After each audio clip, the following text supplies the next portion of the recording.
Hello বন্ধুরা, রূপার এই ছোট্ট একটি ব্লগে তোমাদের সবাইকে স্বাগত জানাই। ব্যাপারটা হলো আজকে ভাই, আমি আর ভাইয়ের এক বন্ধু তিনজনে মিলে বেরিয়ে পড়েছি ব্যান্ডেলে।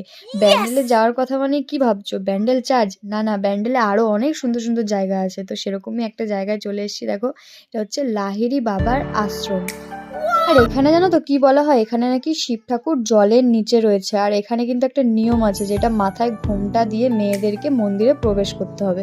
তো সেরকম আমি মাথায় ঘোমটা দিয়ে দেখো মন্দিরের সামনে চলে এসেছি। আর মন্দিরটা ছিল একদম অপূর্ব, একদম কোনো ক্রাউড নেই, খুব শান্তশিষ্ট জায়গা। তো এরপর দেখো, এখানে পা ধুয়ে তোমাদেরকে মন্দিরের ভেতরে যেতে হবে। আর মন্দিরের ভেতরে আমাদেরকে ফোন অ্যালাউ করেনি, যার জন্য ভিডিও করতে পারিনি। আর তোমরা কিন্তু এই মন্দিরে না আসলে বুঝতে পারবে না মন্দিরটা কেমন, শুধু কথায় কিন্তু বোঝানো যাবে না। তো সবাই একবার হলেও এসো। ওটা বাদ দিছে।